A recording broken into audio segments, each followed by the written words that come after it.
जय जय शंकर हर हर शंकर जय जय शंकर हर हर शंकर जय जय शंकर हर हर शंकर जय जय शंकर.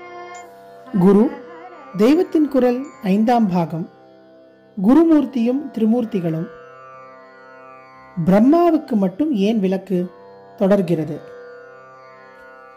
ஏதாவது ஒரு காரணத்துக்காக முதலில் ஒருவரிடம் இஷ்டப்பட்டு போய்விட்டால் அப்புறம்தான் அவரிடம் பக்தியை பெருக்கிக் கொண்டு போக முடிகிறது. முதலுக்கே மோசம் என்றால் ஒன்றும் பண்ணிக்கொள்வதற்கில்லை. மனசின் ஸ்வபாவத்தில் இன்னொன்று. அப்பா, அம்மா, குரு, இன்னும் யாரோ மகான், இந்த நாளில் தலைவர் எனப்படுகிறவர், இப்படி ஒருத்தர் பிரத்யட்சமாக தெரிகிற போது நமக்கு அவரிடம் ஏற்படுகிற பிடிமானத்தினால் அவரையே பரமாத்மாவை போல் பக்தி பண்ணி சரணாகதி செய்ய தோன்றுகிறது. பிரத்யட்சமாக தெரியாத ஒரு தேவதையிடம் அது பரமாத்மாதான் என்று நமக்காக தோன்றாத போது இப்படி ஒரு குருவிடமோ தலைவரிடமோ பெற்றோர் போன்றவரிடமோ நாம் பரமாத்ம பாவத்தை ஏற்றி வைத்து பார்க்கிற மாதிரி பண்ண முடிவதில்லை. ஏற்றி வைத்து என்பது கூட சரியில்லை. அப்படி சொன்னால் புத்தி பூர்வமாக செய்வதாக தோன்றுகிறது. ஆனால் இப்படி புத்தி வேலை இல்லாமல் நமக்கு ஒரு தலைவரிடம் ரொம்பவும் பிரியம் அல்லது குருவிடம் மரியாதை, வேறே ஒருவரிடமும் ஒரே அட்டாச்மெண்ட் என்றால் உடனே தன்னால் இவர்தான் நமக்கு சகலமும், இவருக்கே நம் வாழ்க்கை அர்ப்பணம் என்ற தீர்மானம் ஏற்பட்டு விடுகிறது. எந்த மூர்த்தியின் மூலமும் பரமாத்மாவே அனுகிரகிக்க முடியும் என்று புத்தி பூர்வமாக நமக்கு தெரிந்தாலும் கூட மனசுக்கு பிடிமானம் இல்லாத ஒரு மூர்த்தியிடம் இப்படி ஒரு காரணத்தை ஏற்றி வைத்து பக்தி பண்ணுவதென்பது நம் மனசின் சுபாவத்துக்கு ஒத்து வரவில்லை. இப்போது ஒரு கோவிலில் பிரம்மாவுக்கு சந்நிதி இருப்பதாக வைத்துக்கொண்டு பார்ப்போம். கோயிலில் சந்நிதிகள் கொண்டுள்ள சிவலிங்கம், அம்பாள், பெருமாள், தாயார் ஆகியவர்கள் சர்வ சக்தர்கள் என்று தெரிகிறது. அதனால் மனசார நமஸ்காரம் பண்ண முடிகிறது. நவக்கிரகங்கள், அடியார்கள் முதலானவர்கள் அப்படி இல்லை என்று தெரிகிறது. ஆனாலும் நமக்கு பிடித்தமானதை அனுகிரகிக்கக்கூடிய சக்தி உள்ளவர்கள் என்றும் தெரிகிறது. ஆகையால் நமஸ்காரம் பண்ணுகிறோம். சர்வ சக்தி பொருந்திய மூர்த்தி அல்லது ஏதோ ஒரு விதமான சக்தி மட்டும் பொருந்திய மூர்த்தி என்று இரண்டு விதமாகத்தான் நம்மால், அதாவது ஆவரேஜ் பக்தர்களால் ஒன்றிடம் பக்தி வைக்க முடிகிறது. சர்வசக்தி இல்லாத மூர்த்தியின் மூலமும் சர்வசக்தி வாய்ந்த பரமாத்மா அனுகிரகம் பண்ண முடியும் என்ற எண்ணத்தோடு இதை அதுவாக பார்ப்பது நமக்கு அவ்வளவாக முடிவதில்லை. சண்டிகேஸ்வரரையோ விஸ்வக்சேனரையோ மூலமாக பரமாத்மா இவர் மூலம் அருள் செய்யட்டும் என்று நினைத்து நம்மால் வேண்டிக் கொள்ள முடிகிறதா? சர்வசக்தி கிஞ்சித், அதாவது சிறிதளவு சக்தி என்று தெளிவாக இரண்டு பிரித்து கொண்டு விடுகிறோம். இதற்கு வித்தியாசமாக ஒரே ஒரு இடத்தில் மட்டும் செய்கிறோம்.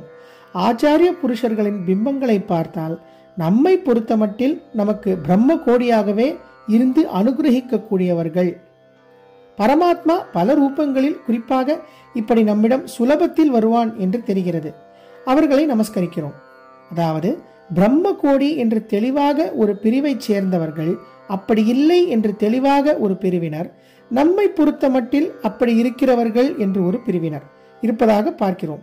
இப்படி மூன்று பிரிவுகள் செய்து நமஸ்கரிக்கிறோம். பிரம்மாவின் சந்நிதி இருக்கிறது என்று வைத்துக் கொள்ளுங்கள். அவர் பிரம்ம கோடியில் இல்லை. அதோடு திரிமூர்த்திகளில் ஒருவரான சிருஷ்டிகர்த்தாவாக அவரை நினைப்பதே நம் மனசில் வேரோடி போயிருக்கிறது.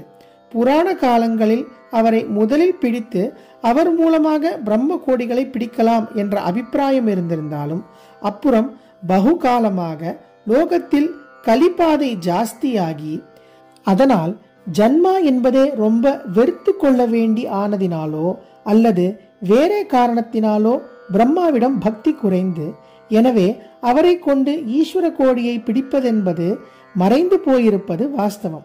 ஆகையால் அவரையே முழு முதலாக நினைக்க முடியாததோடு அவர் மூலம் முழு முதலிடம் போகலாம் என்ற அபிப்பிராயமும் நமக்கு இல்லை. ஆச்சாரிய புருஷர்களைப் போல நம்மை பொறுத்தமட்டில் முழு முதல் தெய்வமே இவராக இருந்து அனுகிரகிக்கும் விசேஷமாக பேசிஸ், அதாவது அடிப்படை இல்லை. அப்புறம் கோயிலில் ஆழ்வார், நாயன்மார் போன்ற பக்தர்களை பார்க்கும்போது அவர்களுடைய பக்தியின் உயர்வுக்காக அவர்களை நமஸ்கரிக்க தோன்றுகிறது.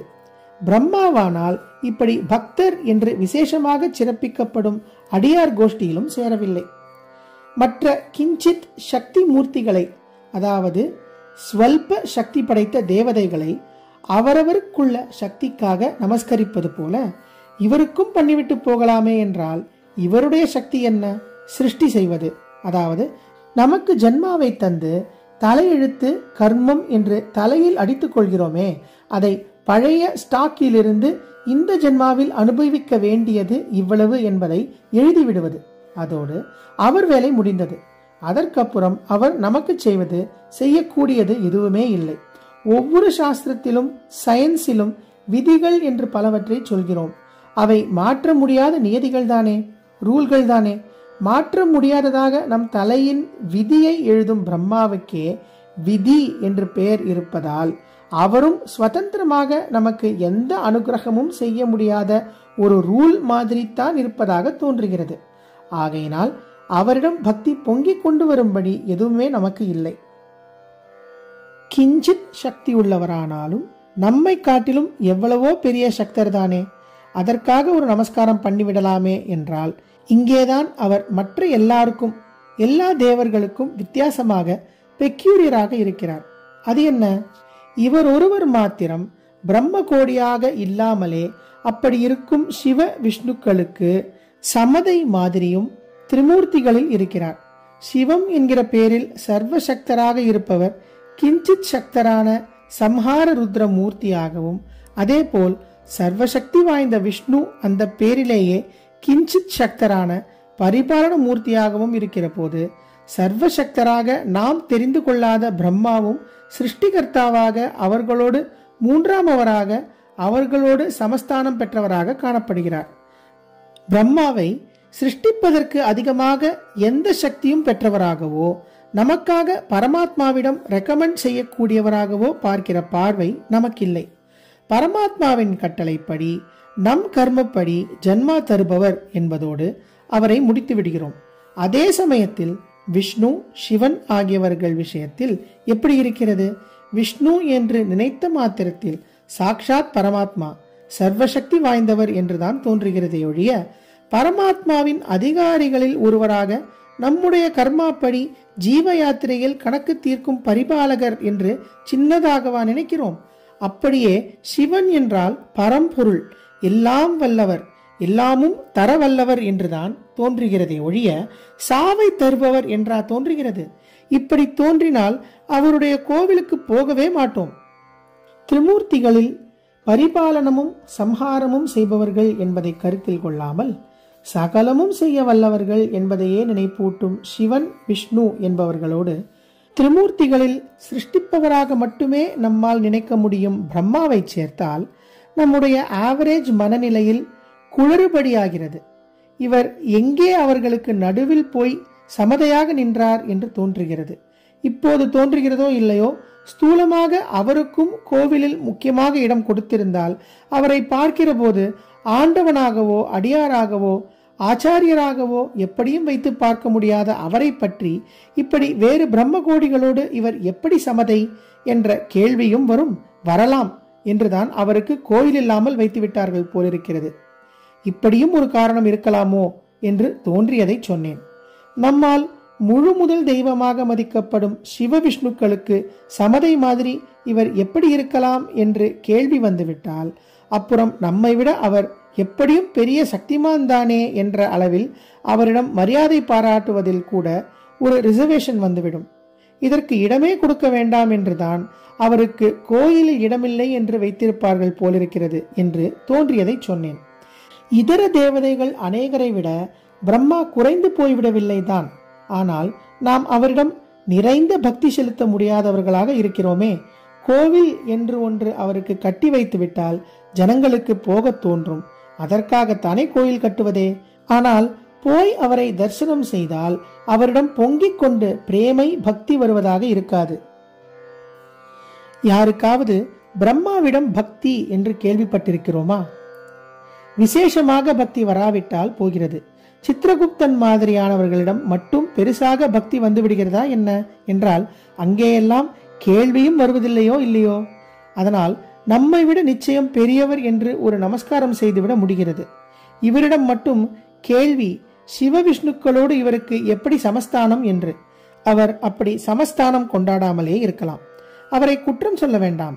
ஆனால் பிரம்மா விஷ்ணு சிவன் என்று திருமூர்த்திகள் என்று கேட்டு கேட்டு நமக்கு அப்படிப்பட்ட அபிப்பிராயம் ஆழமாக ஏற்பட்டிருக்கிறதே. அதனால் கேள்வி புறப்படத்தான் செய்யும். கேள்வி வருகிற இடத்தில் பக்தி எப்படி இருக்கும்? விசேஷ பக்தி என்றில்லை, சாதாரணமாக ஒரு மரியாதை உணர்ச்சி கூட எப்படி இருக்கும்? அப்போது பண்ணும் நமஸ்காரம் எப்படி ஜெனுவினாக இருக்கும்? பண்ணுகிற அநேக தகிடு தத்தங்களுக்கு பரிகாரம் தேடிக்கொள்வதற்குத்தான் கோயில். கோயிலுக்கு போயே மனப்பூர்வமாயில்லாமல் ஒப்புக்கு நமஸ்காரம் செய்வதென்றால் அது ரொம்பவும் தோஷம்தானே. இப்படி வேண்டாம் என்றுதான் பிரம்மாவுக்கு கோயில் கட்டாமல் விட்டிருக்கலாம். அவருடைய குறைபாடில்லை காரணம், நம் குறைபாடுதான் காரணம். அவருடைய சக்தி இப்படி என்று நம்மால் கணித்து கொள்ள முடியாமல் நாம் பக்தி வைக்கக்கூடிய 3 பிரிவில் எதிலும் அவரை வைக்க முடியாமல் கிஞ்சித் சக்தர் என்ற பிரிவில் வைக்கலாமே என்றால் பின்னே பூர்ண சக்தர்களோடு சமம் மாதிரி இருக்கிறாரே என்று கேள்வி கேட்டுக்கொண்டு நாம் இருப்பதால் பொய் நமஸ்காரம் பண்ணும் தோஷம் நமக்கு சேர்ந்து விட வேண்டாம் என்ற கருணையிலேயே அவருக்கு கோயில் இல்லாமல் வைத்திருக்கிறார்கள். இப்படியும் ஒரு காரணம் தோன்றுகிறது. ஜெய ஜெய சங்கர, ஹரஹர சங்கர, மகாபெரியவா சரணம்.